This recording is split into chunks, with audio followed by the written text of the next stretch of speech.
Monsieur Torchinski, avec toutes ces années de recul, quelles sont vos réflexions sur l'avenir de la pharmacie hospitalière?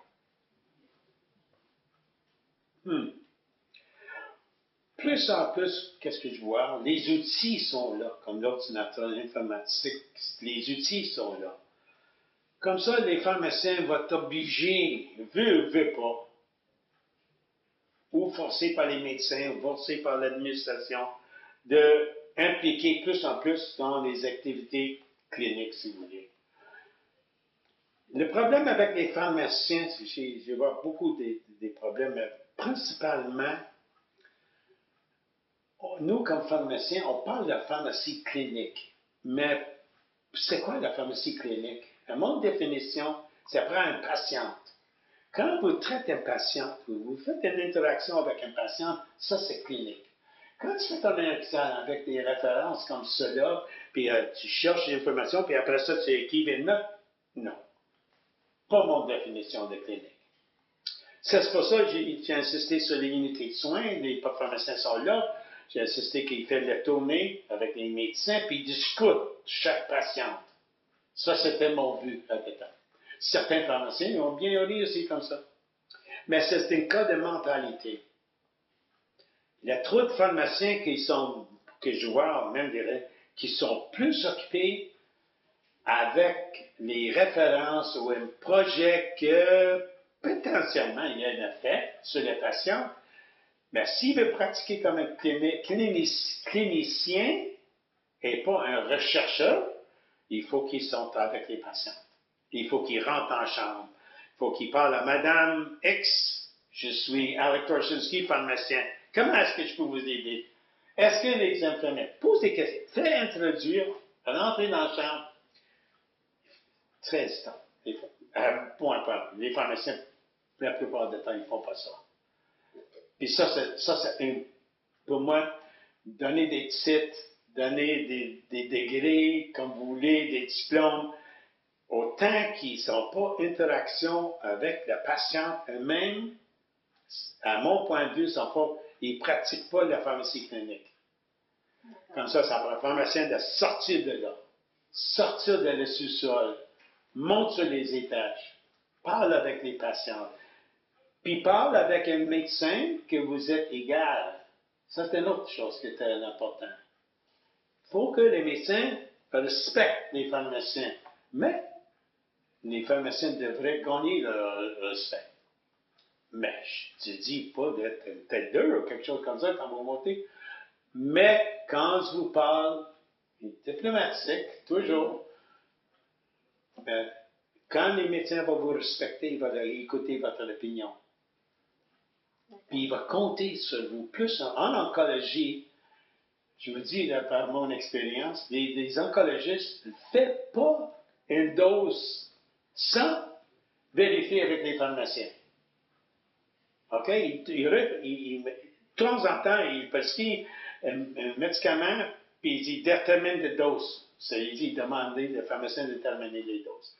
Les pharmaciens, j'ai dit notre encore, je ne suis pas là, dans l'oncologie aujourd'hui, ils font tout ça. Mm-hmm. Ils font toute la préparation. Même on a encore des médecins, des réquisitions pour médicaments d'exception. C'est juste les pharmaciens qui font ça. Tiens, signer le docteur. Puis s'il ne signe pas, il signe pour. Donc, okay? Vous pensez que le pharmacien doit foncer davantage encore aujourd'hui pour se faire reconnaître dans l'hôpital? Absolument. S'ils ne font pas ça, pour moi, ils vont continuer à être des distributeurs. Même pas distributeurs, parce que les robots existent très longtemps. Les robots peuvent nous déplacer. Les gens pensent les robots. Je pense qu'à Saint-Justin, ils ont essayé comme un essai avec les robots. Pour les Unidose, pas sûr. Je pense pas. Oui. Moi, je l'ai vu à Duke University dans l'année 84-85. Puis je voulais entrer à Québec. Même le barcoding, il m'a refusé parce qu'il dit que ça coûte trop cher pour sauver les erreurs. Puis j'avais des rapports de tout ça que j'ai préparé, puis il m'a refusé. Pas d'argent. L'autre question pour les chefs, un message pour tous les chefs. Arrêtez d'être des comptables. Sois un pharmacien, premièrement, et deuxièmement, un administrateur, pas un comptable.